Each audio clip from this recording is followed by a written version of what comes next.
আচ্ছা, আমরা কি তৃতীয় বিশ্বযুদ্ধের দোরগোড়ায়? অনেকে হয়তো বলবেন যে বছরের শুরুতে এসব অশুভ কথাবার্তা কেন? দেখুন, আমার কথায় কোনো কিছুই শুভ বা অশুভ হয়ে যাবে না।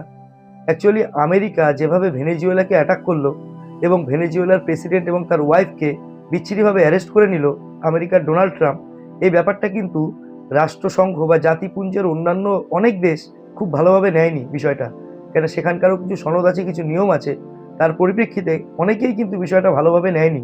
অলরেডি চীন দেখলাম আমেরিকাকে আল্টিমেটাম দিয়েছে যে ইমিডিয়েটলি ছেড়ে দেওয়া হোক দুজনকে। তো শুধু চীন না, এরকম রাশিয়া বলুন বা অন্যান্য অনেক দেশ বিষয়টা ভালোভাবে নেয়নি। এই একটাই বিষয় আগামী তৃতীয় বিশ্বযুদ্ধের কিন্তু কারণ হয়ে যেতে পারে। যদি বলেন কেন, লাস্ট পাওয়া যে খবরগুলো শুনলাম বা বিদেশি নিউজ পেপারগুলো বা বিদেশি সংবাদ মাধ্যমগুলো যে খবর দিচ্ছে, তাতে দেখলাম যে এই অ্যাটাকের সম্ভাব্য দুটো কারণ থাকতে পারে। এক নম্বর হচ্ছে ভেনেজুয়েলার অফুরন্ত তেলের ভান্ডার এবং খনিজের ভান্ডার, যেটাকে যদি ডোনাল্ড ট্রাম্প দখল করে নিতে পারেন, তাহলে মোটামুটি ওনার সে গুপ্তধন পাওয়ার মতো হবে বিষয়টা।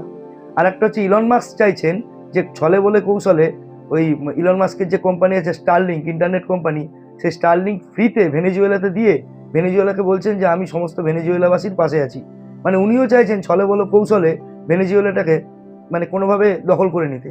তো সেই ইলন মাস্কই হোক বা ডোনাল্ড ট্রাম্পই হোক, যিনিই করুন, বিষয়টা একেবারেই আনএথিক্যালভাবে করেছেন এবং বিচ্ছিরিভাবে অ্যারেস্ট করে নিয়েছেন। হাত কড়া পরিয়ে যে ছবিগুলো দেখলাম, অন্যান্য দেশও অনেক দেশই এই ব্যাপারটাকে ভালোভাবে নেয়নি। তো আমিও ভালোভাবে নিচ্ছি না এবং আপনাদেরও নিশ্চয়ই ভালো লাগেনি বিষয়টা। তো এইটাই একমাত্র কারণ হয়ে যেতে পারে সম্ভাব্য তৃতীয় বিশ্বযুদ্ধের। সেইটা মনে রেখেই আমার মনে হলো ভিডিওটা বানাই।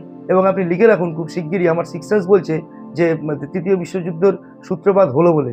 তো যাই হোক বন্ধুরা, ভিডিও যদি ভালো লাগে অবশ্যই একটা লাইক করবেন, চ্যানেলটিকে শেয়ার করবেন। আমরা অবশ্যই যুদ্ধ চাই না, কেউ যুদ্ধ চাই না, আমরা শান্তিতে বাঁচতে চাই। এবং আপনার যদি এই ব্যাপারে কোনো গুরুত্বপূর্ণ মতামত থাকে কমেন্ট বক্সে জানাবেন। আমার চ্যানেল সাবস্ক্রাইব করে আমার পাশে থাকবেন। সবাই ভালো থাকবেন। Thank you.